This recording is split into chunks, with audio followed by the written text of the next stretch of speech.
Vaše mišljenje o doktoru Semiru Osmagiću ili Osmanagiću? Osmanagić. Dobro, loše je napisao. Semiru Osmanagiću. Sjajan čovjek, radi sjajne stvari.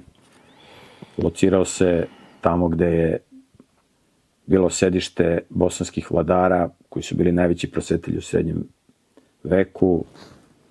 Visoko i Zenica su ti dva glavna centra u Evropi što se tiče prosvetiteljstva u srednjem veku, jer tu su bili locirani bosanski vladari. Naravno, tu je i Hercegovina, gde je bio u 15. veku herceg Stefan Vukčić Kosača, ali od Kulina Bana, pa svi ti vladari, Kotromanići su imali su svoja sedišta u Zenici i u Visokom, i tu u tom regionu. I ono što je zanimljivo jeste da 1910. godine je objavljena knjiga povodom 50 godina vladanja knjaza Nikole Crnom Gorom, objavljena je knjiga o vladalačkoj kući Petrović, Njegoš, i u toj knjizi iz 1910. godine, ja sam nabio fototipsko izdanje te knjige, piše da su ti Petrovići, Njegoši, da su oni došli iz Zenice. A znamo da su Zenica i Visoko bili sedište bosanskih vladara i sedište Bogumila.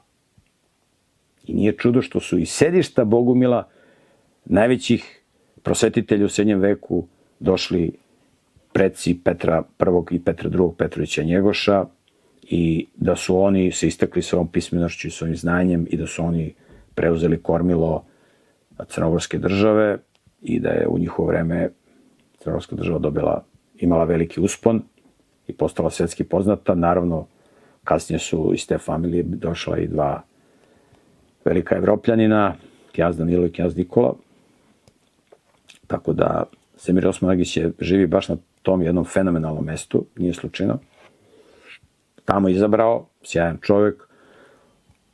Ne slažemo se po svim pitanjima, ali nismo komunisti da se oko svega slažemo, ali čovjek je uradio nešto grandiozno, nešto fenomenalno, napravio je park prirode na 10 hektara, ne samo da on uživa i njegova žena i njegova porodica, nego da drugi mogu da dođu i da uživaju i da druge motiviše da se i drugi pokrenu na takav način, da tako žive u prirodi i da budu videlo drugim ljudima. Njegov park prirode koji on napravio, Ravne 2, je zvanično drugi najposjećeniji lokalitet turistički u Bosni i Hercegovini. Prvi je Međugorje, a drugi je park prirode Semira Osmanagića, koji ima tendenciju da pretekne po broju posetilaca i čak i Međugorje. Međugorje je poznati religijski centar gde ljudi dolaze. Tako da